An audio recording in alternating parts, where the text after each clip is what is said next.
Hey there, future celeb, and welcome to How to Be Famous with Whitney Euland, a safe space to admit that you want to be famous. I'm your host, Whitney Euland. Now, I'm a big believer that the world will be a better place when more good-hearted people are able to make a massive impact. And if fame is calling to you, then there's an audience for you, and I'm here to show you how to find it. In this show, we are diving into the art of becoming a self-made celebrity. And no, you don't need $1 million ad budget or a team of Hollywood agents. I'm all about making a positive impact, sharing your unique voices, and ultimately connecting like-minded souls who also want to make a massive impact. So, join me as we explore the stories, secrets, and strategies to help you leave your mark on this world. Get ready to be inspired, informed, and even entertained, because this process is really about turning your dreams into a reality and finding the audience that's obsessed with you. Don't forget to hit the subscribe button, and together we will embark on the journey where I will show you how to be famous.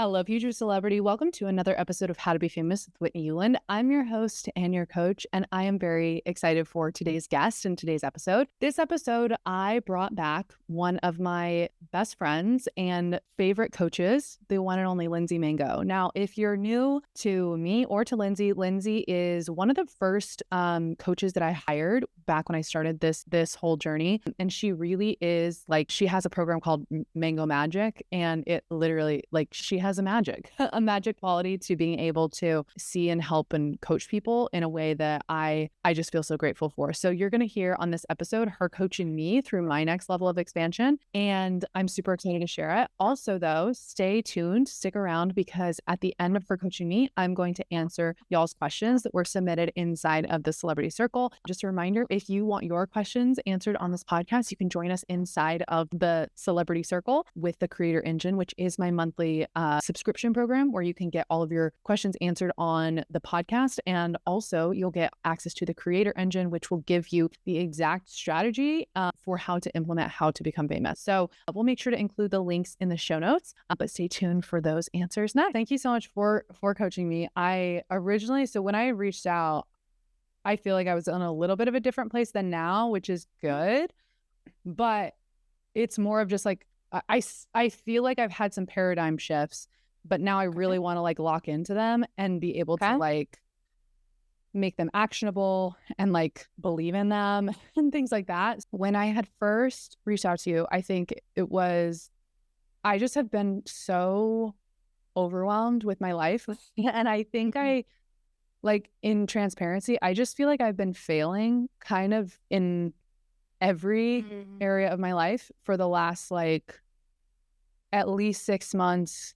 if not a little longer. I feel like I had and part of the reason that this might have happened is because I really took the summer off last year and was and I really needed to and I wanted to, and then came back feeling refreshed, and also kind of instead of let's keep things going, I was let's 10x it now that I'm feeling refreshed, and felt like I had kind of a runway financially, and I was had all these ideas that I wanted to implement and to really scale my business both as a coach and also as a filmmaker. And it just ultimately feels like they've all been failing. And I will say I do think that I always have to remember it.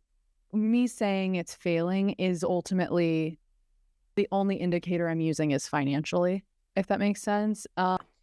And whereas really I'm I can see that I've figured out a lot of ways to not do this. And I figured out, things that don't work, and I'm getting better at the systems that we have in place and things like that. But it just it feels kind of like a newborn phase where I have a second child, and I'm trying to expand my capacity to take care of both of them, which I know you obviously have done. I can relate. Yeah. But that said, I feel last night I kind of, and through this last week have been working towards this, is just kind of I've really had so many moments lately where I'm just what the hell am I doing? Is this working? Do I just need to blow all of this up?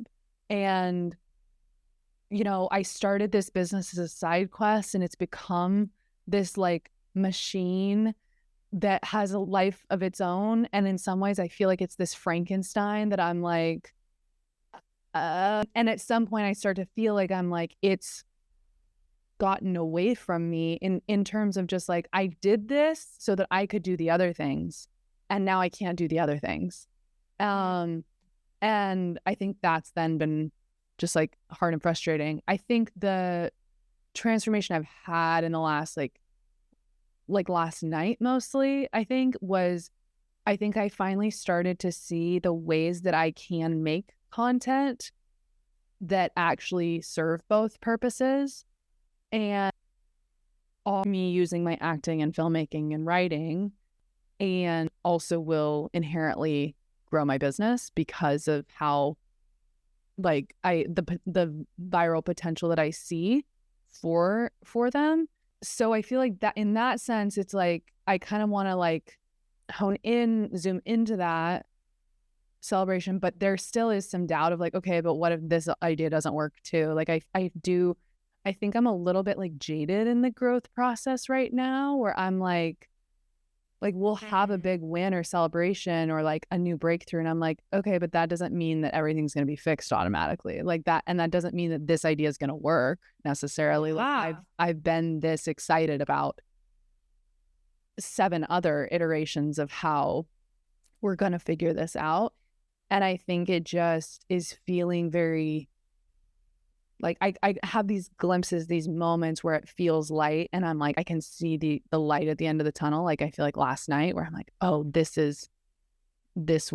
idea will work.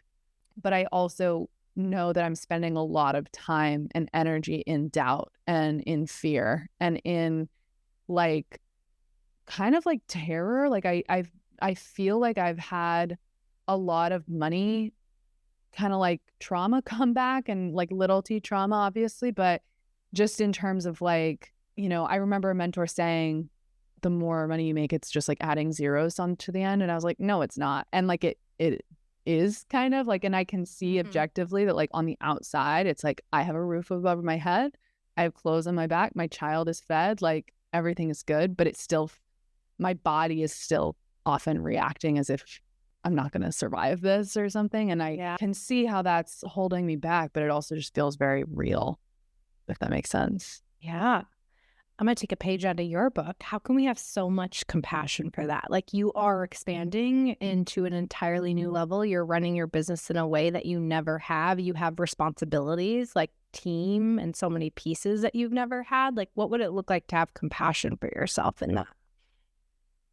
Yeah, that's a good question, because I do feel like I've been really hard on myself lately with all of it and feeling like I should have known this, or like I should have, I think I kind of have this story that I quote unquote made it. And so now things should be easier and I should be able like have them figured out, instead of like seeing it as a new area of growth. And an area of like starting over, because obviously if I feel like I would have compassion it would be easier for me to feel compassion if I look at it through that lens of like, okay, yeah, it's just also, it's making me confront all of the things that I avoided and hated doing and could coach myself out of, and could,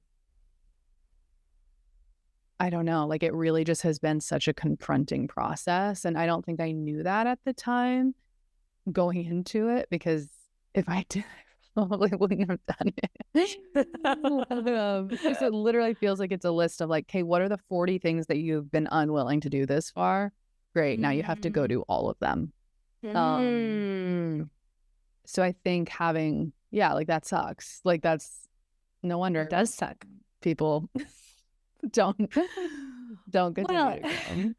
Well, I think also this is an opportunity to go to like get yourself back to like feeling like it's a choice. Like, what if you don't have to? Like, have you even given yourself that option? Not that I think that's necessarily the direction you're going to go at all, but totally. Like, what if we're like, you don't have to do any of those 40 things? What comes up?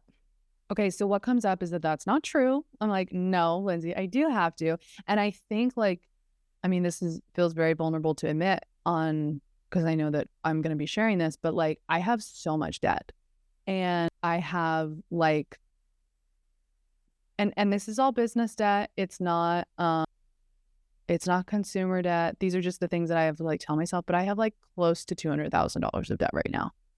Okay. And you're saying that so neutrally, and I'm like avoiding looking in the just because it feels like I have a lot of shame around that. Yeah. And that piece has made me feel like there's not a choice. Like it, and in some ways I kind of feel like it's like there may have been a subconscious part of me that's like backed myself into this corner because I feel like I've had big up levels when I have been backed into corners. But yeah, I guess I'm like, it feels like it's like I have to figure this out. Like, the alternative is to, I guess, declare bankruptcy and like get a job in tech sales. But that's like always where my brain goes. But I don't even know how to do that. I don't know where to get started with that. I think you're forgetting, and I think it's so easy, myself included as a business owner, we get very attached to how the money is coming, right? And so your brain is like, I've created $200,000 of business debt, and that means I must run this business to pay off that debt. Just like people who go to college and they go, I've spent 4 years, I spent 6 years, I invested all of this money. I just have to keep going with this thing, right? From the outside, we're like, well, look at the possibility and opportunity that exists outside of that. Mm-hmm. You could do something else. You could start something today and create more money. And we'll get there for you in a second. But like, you could start something today. Like for me, I've always thought that when coaches start, for example, I'm like, yeah, okay, start your coaching business. You pay off all of your debt with that. If that's something you want to do, I think your brain is forgetting that. And I think this happens, especially when a lot of failures are strung together, is like you've kind of forgot who the fuck you are and that you make money, you create money, you are an attractor of abundance, and that abundance doesn't only have to come through this business. There might be a second level or option that makes so much money that you laugh about $200,000. That feels crazy to like, and that's the thing is it's in entertainment, that's not like I could sell a script and make $1 million or, stack a bunch of brand deals. I have a friend who just closed $750,000 of brand deals for like within like a 5-day period or 5 post period. Like there is money to be made, but it's not, I don't feel like I fully have that self-concept that I'm worthy of that.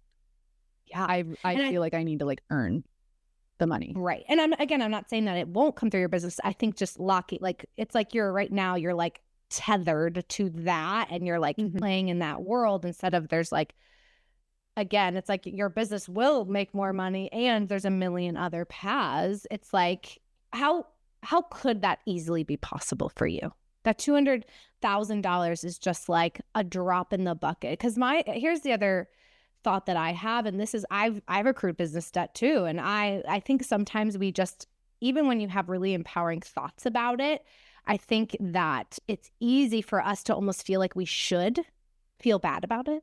100%. Like 100%. It's like, even if you're like, I have really empowering thoughts, but also there's a part of me that's like, aren't I supposed to like have thoughts about this? Instead of the thought I have is like, one day I'm gonna like laugh that I even gave it a second thought.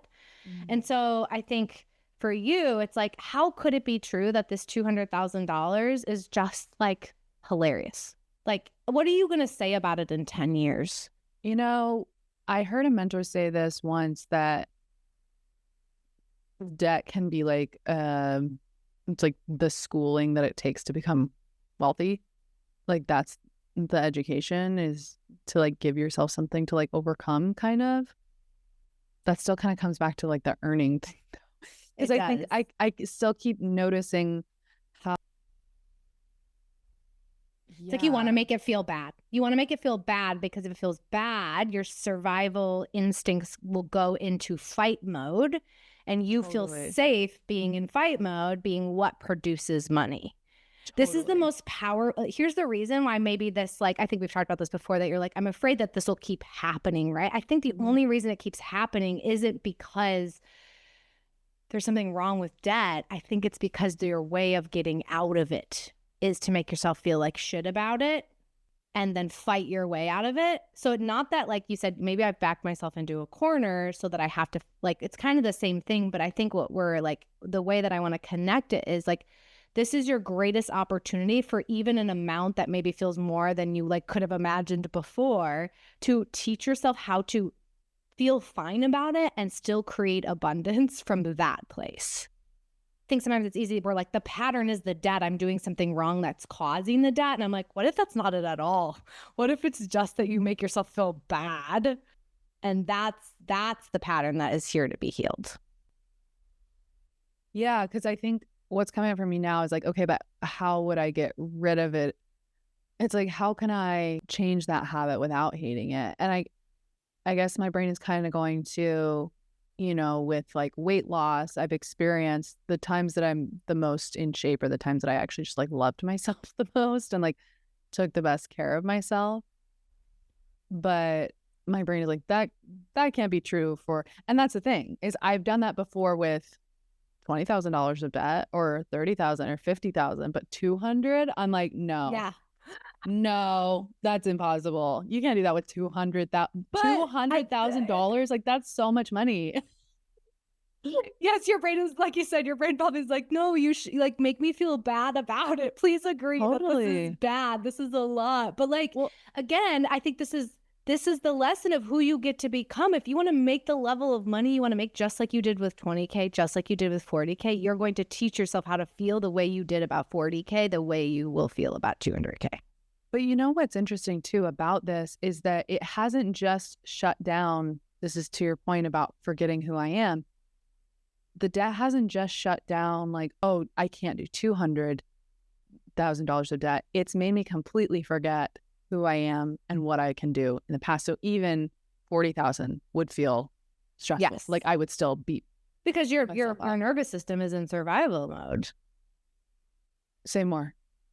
Like, my thought is, I don't know, I just think of it like being attacked by a tiger. It's like if you're scared and you're hiding like in a cave, it's like it doesn't matter if there's like a baby lion outside the cave, a giant tiger, like your nervous system is still perceiving it like with the same level of like, I'm going to be harmed, something terrible is going to happen, I'm going to die. Yeah, 100%. And you've stacked a lot of failures. Right. I've totally had this experience where I like stack a bunch of failures, and like I've actually thought sometimes I like daydream. But if you guys are listening, I'm like, I daydream about when I was in my first 2 years of business and I didn't like, I had nothing that had tarnished my spirit quite yet. 100%. Like, I'm like, oh, those are the days. I'm like, now I'm 9 years into business and I'm like, damn, sometimes it is so hard for me to believe in limitless possibility because I feel like I've believed in that so many times and it hasn't panned out. But there's something that I wrote once years ago, and I don't know where it is, but I wrote it to my kids, and I'm sure you'll connect with this, that like one thing I want to, it's going to make me emotional, I'm like, one thing I want to teach them is that no matter how many times they like get their shit handed to them, that like the world just doesn't tarnish their spirit. Like it doesn't tarnish that part of themselves that believes that anything is possible, because that's what's going to carry you through. And I think you're just building that muscle again. And I think, you know, the like correlation of that also feels like dating post-divorce. Like it has I'm sure. Been like, oh my God, am I actually going to put my heart out there? I mean, like, oh, we're really going to try that. And it feels so hard and scary. And I can see like, well, it's like objectively, it's like, yeah, that's what you have to do. You have to show up vulnerably. And I think that's what is kind of challenging about just in general, the phase of life that I'm in, is that there's all these failures, there's all these eyeballs, there's like witnessing myself like I feel like I'm competing with past versions of myself. And then having not changed that habit, I definitely have had the thought with the debt of being like, oh, I'm just going to end up right back here. So what's the point? And so then all of that just kind of like shrinks me and makes me, it's like, that's the tiger that then it's like been so hard to get out into creative ideas. And I feel like I've even noticed like I feel like it's been a recent habit to start looking at my life choices with regret. And I hate that. Like, I really, really hate that. And I think it's specifically, it's interesting because it's like, I feel like I actively chose, I need to remember that it was an active choice because it feels like I just automatically was like, no regrets, like everything happens for a reason, which probably wasn't always true in the moment. But Yeah. I've noticed myself spending a lot of time,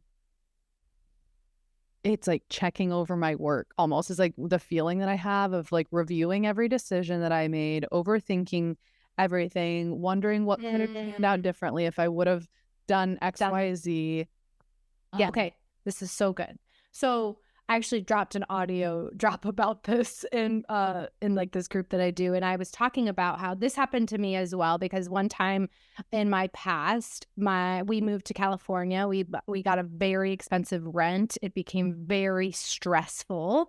And what our brains do, and you know this, right? It starts collecting like, oh, I took this risk. And the cause of that stress, which is actually hilarious because it depends on the lens you look at, it all worked out perfectly. We were fine. We got to be in this amazing home. We had a down payment for a house, but like literally for probably 5 months, we felt like we were like dying. Yeah. And like weren't going to be okay. And what our brain does, right, is it collects evidence to protect you from the future, like future decisions. And so our brains love to go, oh, it's the risk that caused this. It's the risk that caused the debt.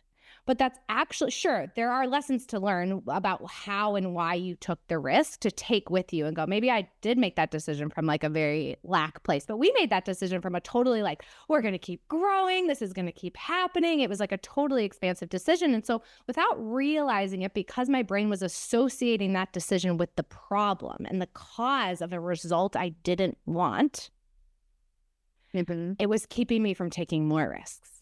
It was keeping me from making expansive decisions. But when I actually evaluated it, the cause of the result that I didn't want wasn't the risk. It was the fear that followed. It was that choice. Yes, it's easy to go, that was the cause. But like really what happened is if we would have stayed, I again, another drop that I did the other day was that like when you make big decisions like that, what can happen, oftentimes we make them and we are like, okay, I'm stepping into my next identity. Totally. But after that is the most important part. Is your old identity going to drag you back down with a decision that was meant to lift you up, but now your old identity is like still there? Or are you going to let the decision rise you into the new identity? That's the most important part. Okay, hold on. I need to write this down. Yes.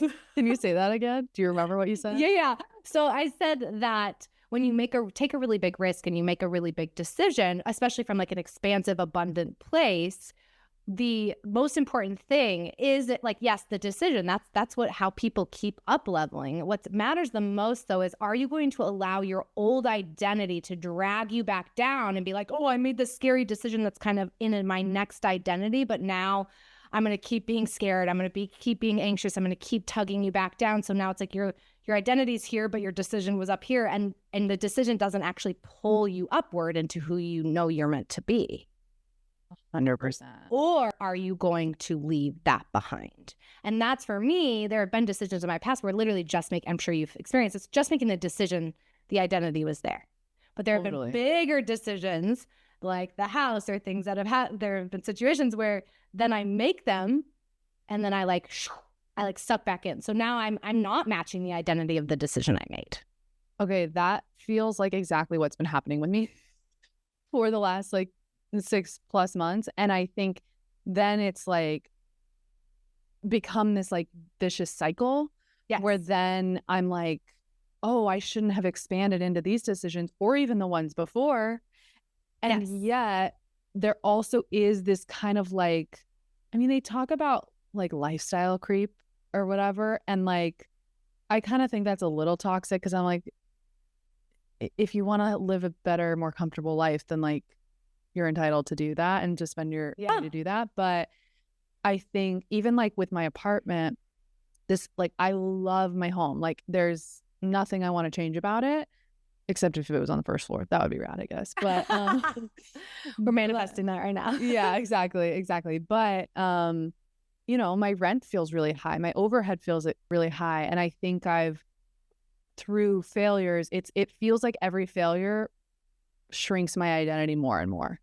And Yes. I feel like there have been times, whether it was while I was growing this business over the last few years or even before, like I remember investing and working with you, it was like that, like making the money was a huge leap of faith, but it also did activate something inside of me to be like, let's fucking go.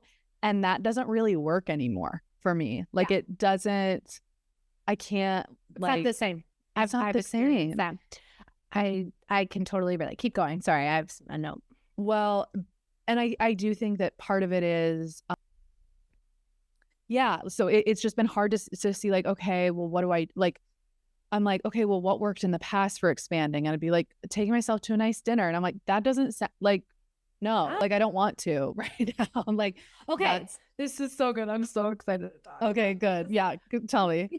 Because you're right, because you've already stepped into an identity. The same thing happened literally. I'm like so glad we're talking about this because same thing happened to me where like investments in coaching or like investments in my business were often that thing. And it doesn't mean I still do take them, but what I realized for me was that the uncomfortable, expansive decisions were really in my life. That I was hiding. I was like, oh, I'm still up leveling and like all of that. I'm stretching myself. But those, again, my identity had already become something that was just normal to. The real growth was me making the more abundant decisions in my life. Meaning that didn't mean like, I'll give you an example. So Chris and I we're taking our kids to Hawaii for a month. Oh my God. I know. I'm so excited. Literally, it's been a year in the making, a year of many hard conversations, like just traveling with both kids. Like it's a lot. I've accrued some debt. Like how we think about it is very different. Like it's gone on and on and on and on. And finally we reached a place where we're taking the step and something shifted so massively. And again, it doesn't always have to be spending money, but it was about alignment. And I feel like sometimes those business decisions were about alignment, but then they stopped. They were just like normal. And I was like, oh, I'm ignoring something that I actually really deeply want in my life. And that was the riskiest thing that I could have done. And that was where my identity like shifted. Yeah, see, I'm already like, I don't want to do that.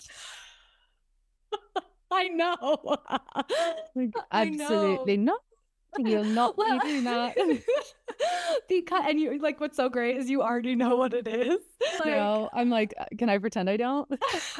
Well, because literally here's what shifted for me was, it's all about making the decisions you would make if you are like were already the identity that you want it to be. And so oftentimes what we do is we create attachment in our business because we're like first business growth, then this thing. First totally. Because it feels like survival. Yes.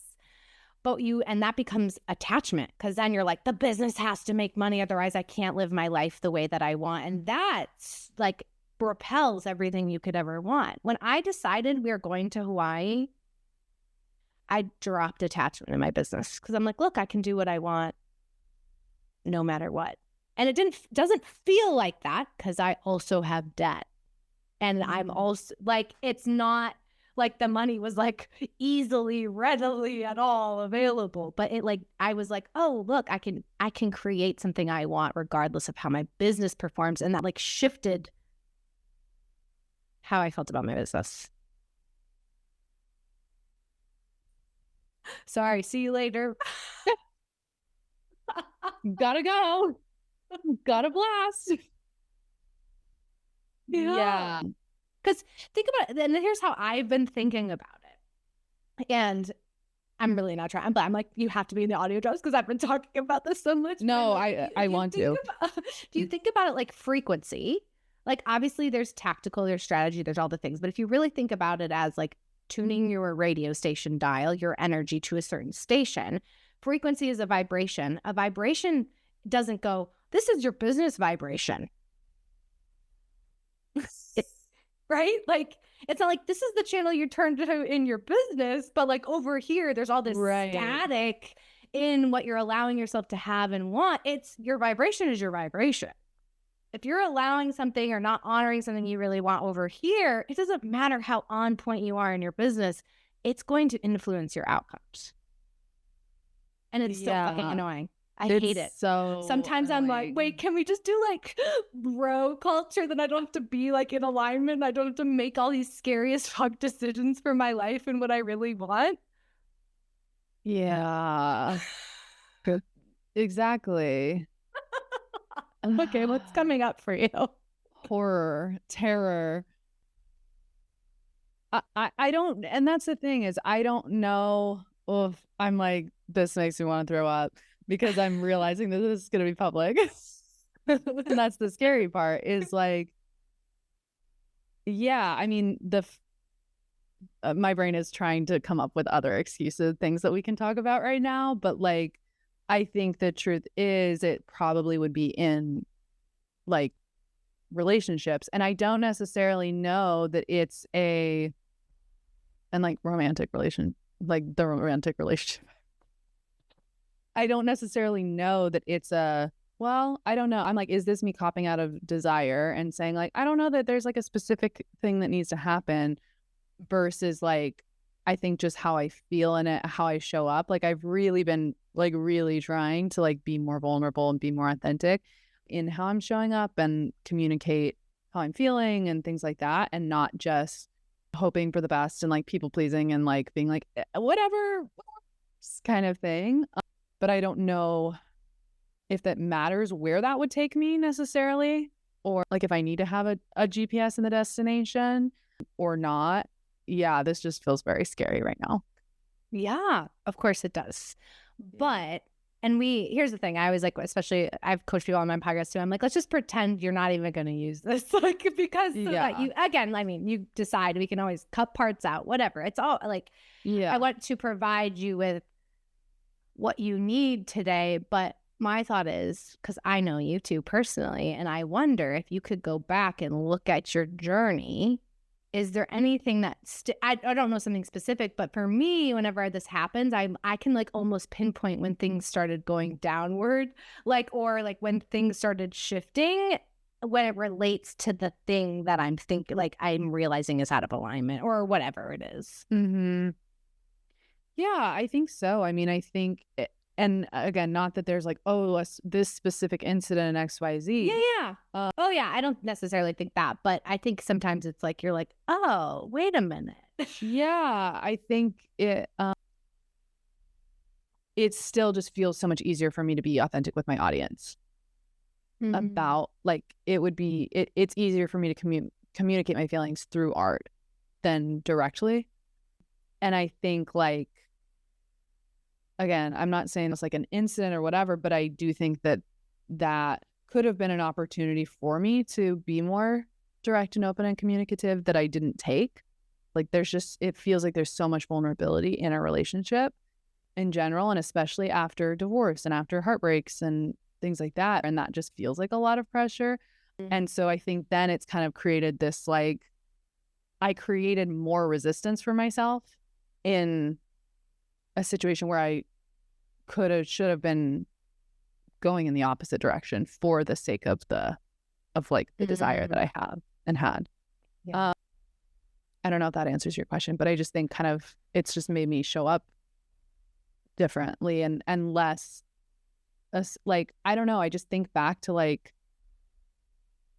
my first real relationship. I married that person and we said I love you after 2 weeks and got engaged 3 months later and married 6 months after that. Like I was so willing to like put my heart out there and to risk, and I did the same with the relationships that followed my marriage, like fully all in. Like, I mean, you were with me when I fully was like, I'm marrying this situationship that I'm in. And then, but with this relationship, it feels too scary to do that because I think it just feels, because you could get hurt and you care. Yeah. And here's what's crazy, and this is so annoying. I really do. I'm like, why?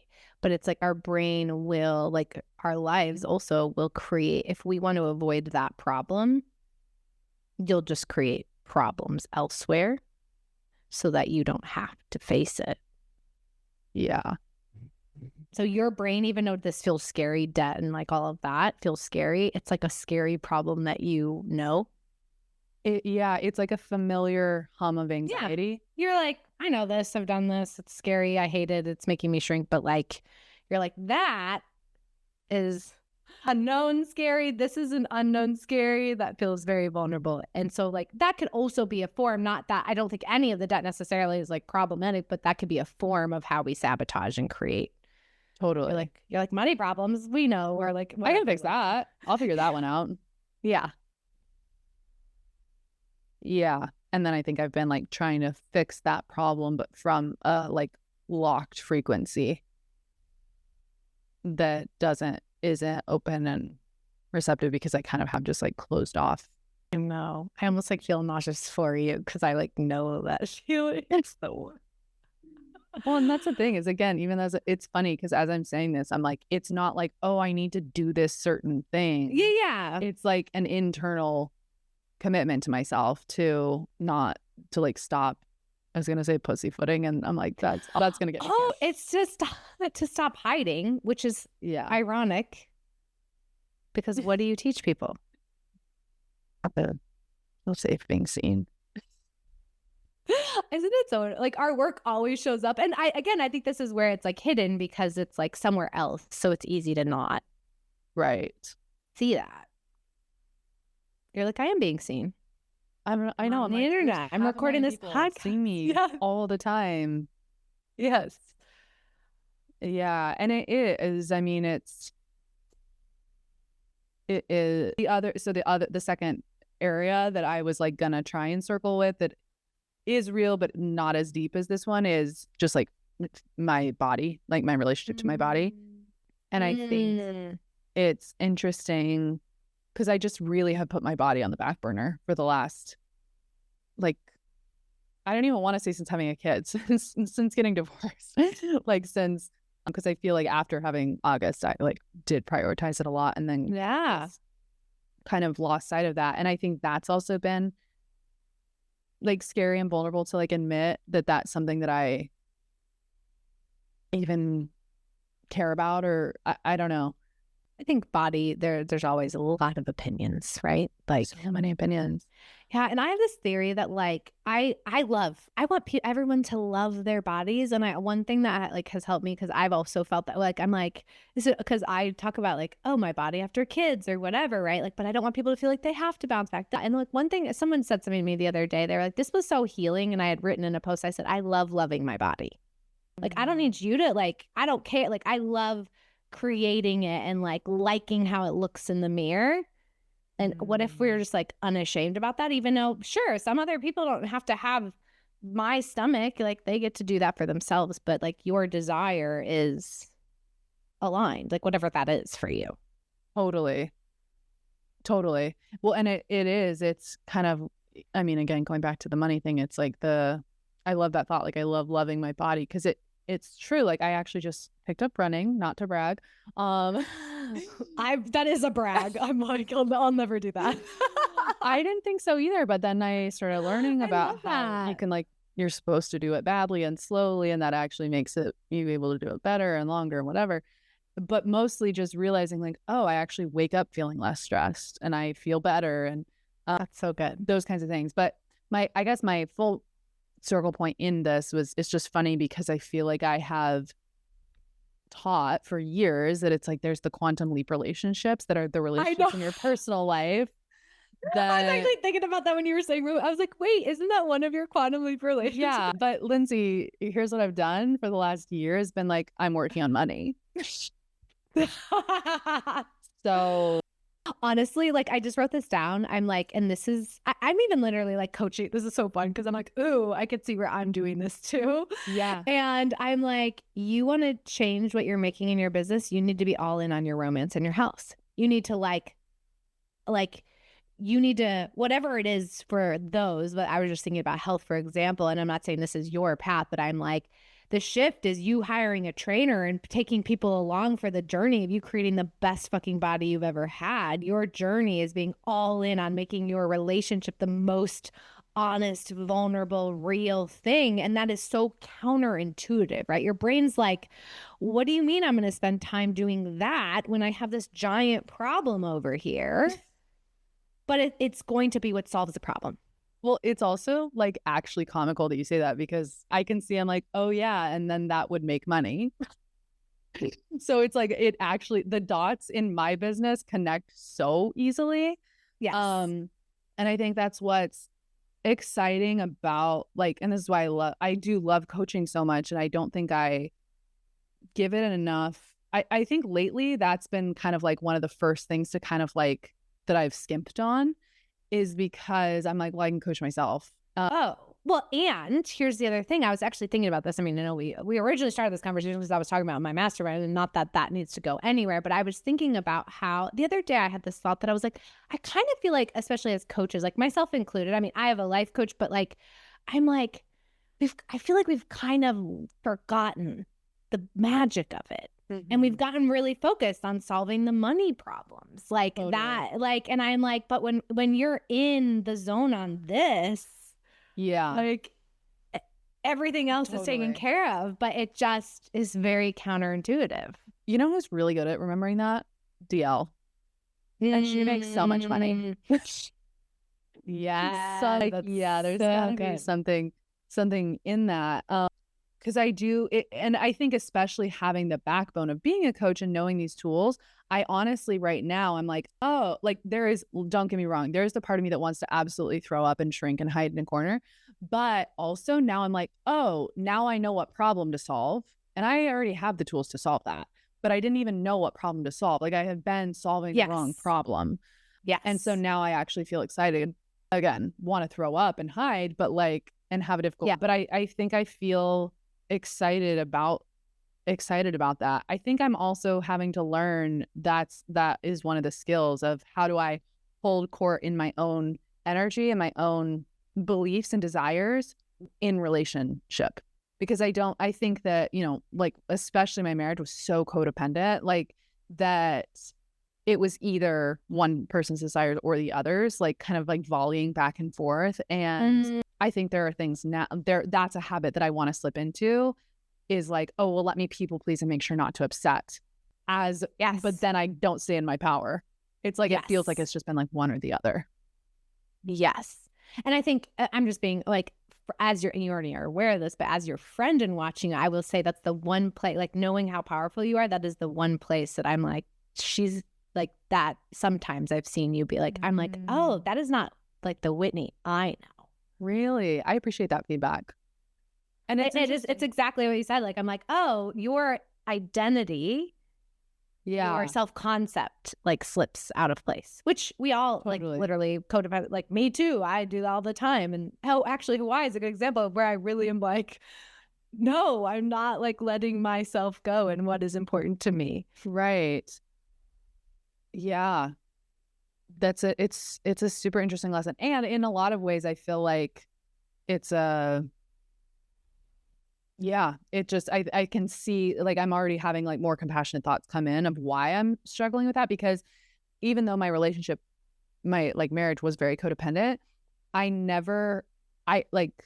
people have actually sent me quotes that I said when I was married and just was like, yeah, of course I'm married. Like I had no drama about being worthy of a relationship.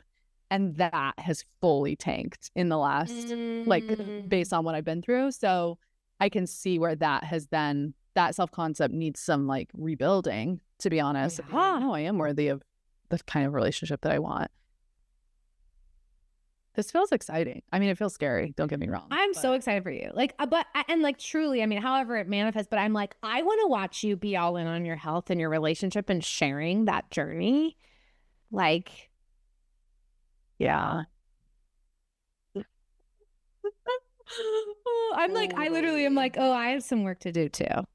This is this will probably be so useful to your listeners too, because their whole thing is like being seen. I was like, oh, you know what I need to do, which just sounds like hilarious, but I'm like, I need to write a list of all the things I feel shame about sharing. Like, I'm thinking about my relationship too, because that's where I also hide sometimes. And I'm like, I need to write all of those. And like, what if my work is to like share them?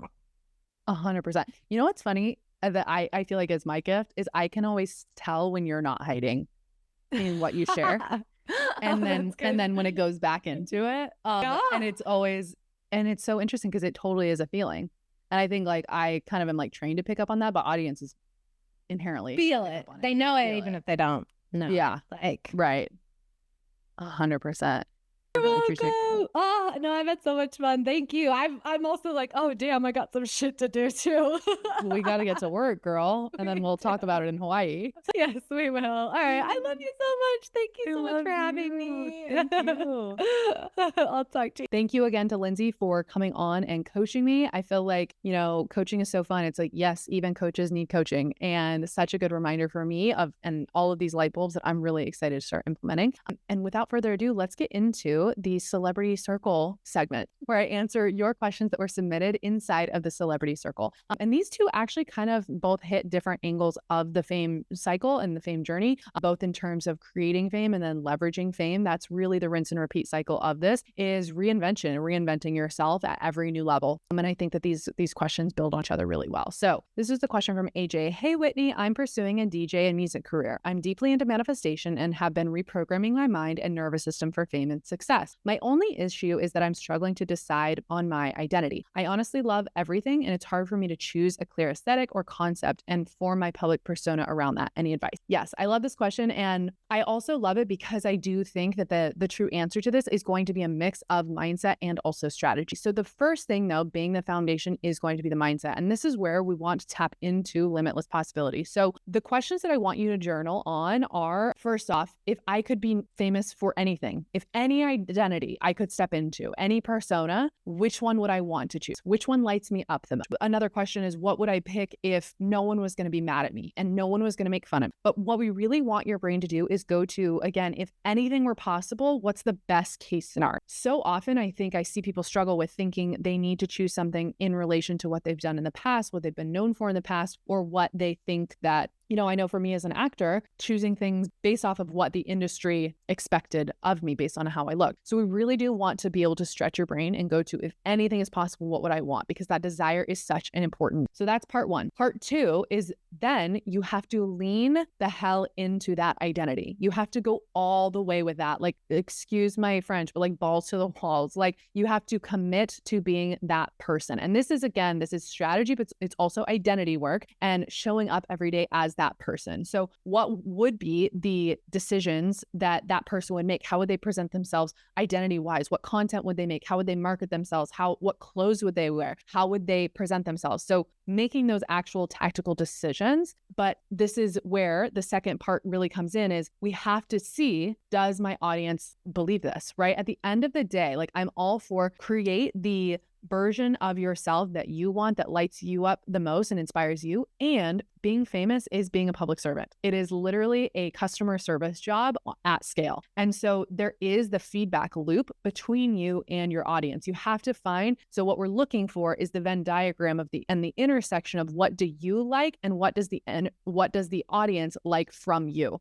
Because again, you can continue working against that for years, but if you do, you're just not going to be famous. Then that's where the like struggling artists go to exist in purgatory forever. So we really do need to find that intersection. So then the third piece, so I want you to think about this as like a matrix of three different, like a Venn diagram of three different concentric circles. And we want to find the part where they all overlap, right? So in the middle of the diagram. And this piece is, what is the version of me that I want to step into every single day? And I put this after step 2, even though it is a little bit related to what do I want to do. So I think you want to consider these things at the beginning. But if you want a sustainable career in the spotlight, you're going to have to show up as this person consistently. And it's going to be like, of course, there's new levels, new devils. You bring different parts of yourself out of you.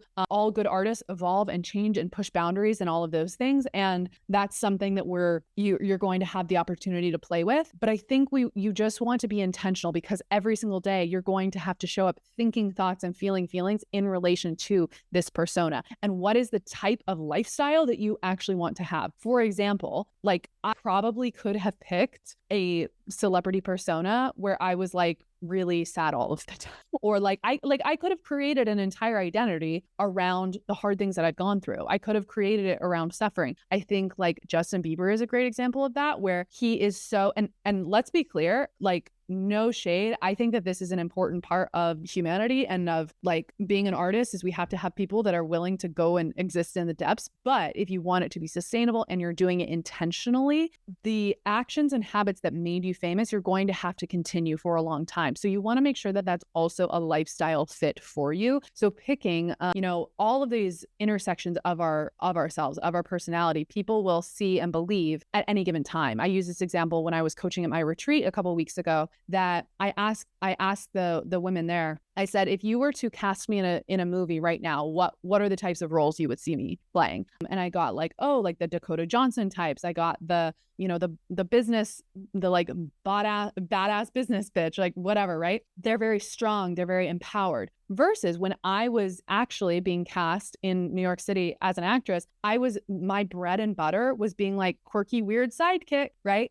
Both of those personas exist inside of me. And that one's not the worst one to lean into and to have fun into, but they both are real. They both are authentic. And I think that sometimes people get tripped up when they hear me talking about finding authenticity and they think that it means that they have to choose one of the extremes over the other. And again, I would just implore you to consider which of these decisions will lead to consequences that I want to have. For me, my persona now is strong, it's empowered, it's helping other people, it's making decisions for the best of mankind. I like that. I like showing up as that person every day. So find the intersection of those three, and that is the framework for you. Okay, the next question that I had that I think goes along with this is I started posting 6 months ago, but this is not my first rodeo. Over a decade ago, I published a book that was talked about by some high-profile artists, and it pushed me into the spotlight when I was not ready. People became so obsessed with the story, they started stalking my social media, trying to figure out if it was true. I got both online and real-life stalkers. It legit traumatized me, and I disappeared. Now that I started growing on social media, I still have PTSD from last time and have a lot of resistance and fear responding to DMs from private accounts, etc. The history kind of repeats itself. I can sense that people are intrigued by my personal life, and it makes me feel the feels. I leveraged the reality show approach in the past intuitively to grow the audience, and would appreciate advice and hot takes on how to balance privacy and safety with visibility and vulnerability. Great question. And also, I'm like, that does sound really traumatic and really triggering.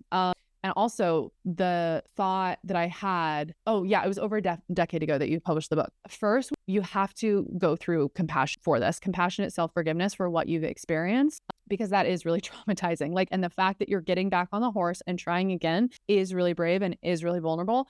And I'm glad that you are already, I think sometimes people can shrink and say it wasn't that bad, or I need to just get over it or whatever. And I'm like, no, that actually does create PTSD. So acknowledging that as you move forward, the main thing that we're going to there's the mindset piece and then the strategy. So in terms of the mindset and the feeling safe again, that's going to be the rewiring of those memories. So what happens when something traumatic happens to us is that it stays in our brain as if it's an active danger, as if it's an active threat. So, and it doesn't get stored into the memory bank. So even though this happened over a decade ago, it still is reliving in your body anytime you're faced with the possibility of exposure. And so what we need to do is to rewire those memories to go into the correct file, into the correct bin. You can obviously do this with a coach or practitioner. Obviously, this is the kind of stuff we're doing inside of the Self-Made Celebrity. Or even if I feel like you have the Celebrity Energy Circuit, which is the 6-step process for going through these. So I'm going to direct you to going through that. Because again, I feel like you've told me that you have it before, but essentially what we need to do is go through, and this can be really painful, especially when there is big T trauma.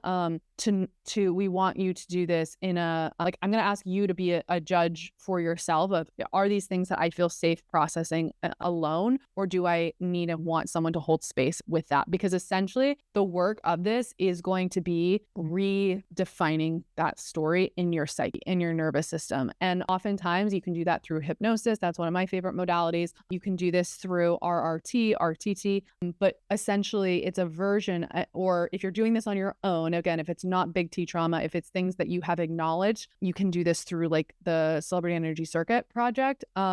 program where essentially we need to bring those feelings and emotions to the surface and then process through them somatically. What this can look like is bringing up, like in meditation, essentially experiences that you've had and feeling through what emotions came up while compassionately observing yourself and giving yourself space and emotions to process through what is happening. So it's kind of like you have to bring up the experiences while also observing them from a lens of compassion. And that's what helps it move from active threat mode into the memory bank so that it releases in your body. Because these things, again, when they're in active threat mode, it increases your cortisol, your adrenaline rises, like your body actually has a trauma response to this. So that's going to be the work. Now, as far as the strategy in terms of how to balance privacy, safety, and visibility with vulnerability, I think that advice kind of goes back to that matrix that I told so as far as the strategy, I would go back to what I had said to AJ in terms of going through that matrix of finding those 3 key pieces. So one is like, if you could be known and be famous for anything. Second is like, what does your audience want and like from you? And third is, what is the lifestyle that you want to have and who you want to be embodying every day? And you might find, like, I don't know based off of what you've shared, but I would guess that if people were really deeply going into your personal life, it might have been a deeply personal traumatic story, and that might not be something that you want to be known for in the future. So there might be some separation that you want to create in terms of separation of the story that like seems so unidentifiable to you, but also potentially the genre. Like, is that something that you do want to look at? How do you want to be feeling every day, and how do you want your audience to be feeling every day? Again, if you do want your audience, like if you're in a phase like a Justin Bieber right now, where like and I've seen him at the Grammys, he literally exudes so much pain, and he knows how to scale that. And he's very compelling and very moving in his art. And that's something I didn't understand about him until seeing live. Like he really holds that energy in such a beautiful way, but that might not be something he wants to do forever, right? I think that's also just remembering that as an artist, your job is to continue to iterate in public. Like, I think that's been one of the things that's so exciting about watching the Hannah Montana special, is just remembering that she had such a messy transition to getting to where she is now, going from like the Disney Channel girl to the crazy party girl, and then all of the steps in between. But if you're willing to evolve in public and let people be seen in a new way, which your brain might want to trick you out of doing, because it might be like, but we know how to get attention in this way, where but we have to remember that it created a concept. So hope that helps. Thanks so much, y'all, for asking your questions. If y'all are listening and you want your questions answered, make sure to join us inside of the Celebrity Circle. We'll have the link in the show notes so you can do that. And if you want personalized private coaching with like a private meeting, not on the podcast, join us inside of the Self-Made Celebrity, because that is our VIP coaching program where you get not only coaching directly with me, but also with my team of Celebrity Avenger coaches. We handle both the mindset and the strategy. And inside of the Self-Made Celebrity, we actually guarantee hitting your goals if you stick with us for a year. So we'll make sure to have the links to both of those in the show notes. And thanks so much for listening. I hope y'all enjoyed this episode, and we'll talk to you soon. And that's a wrap on another episode of How to Be Famous with Whitney Euland. If you found today's episode helpful, then make sure to subscribe and leave me a review, or tag me on Instagram at Whitney Euland. And if you didn't enjoy the episode, then feel free to keep it to yourself, or go ahead and boost my SEO with your engagement. It's really up to you. And if you're ready to be the next big thing, and you want to take things to the next level and work with me directly to become a self-made celebrity, then head to the link in the show notes where you can learn how to coach with me directly. If you have any questions, comments, concerns, or gossip, then feel free to slide into my DMs. They're always open, and I love hearing your stories, celebrations, and wins. Until next time, I'm Whitney Euland, and this is How to Be Famous with Whitney Euland.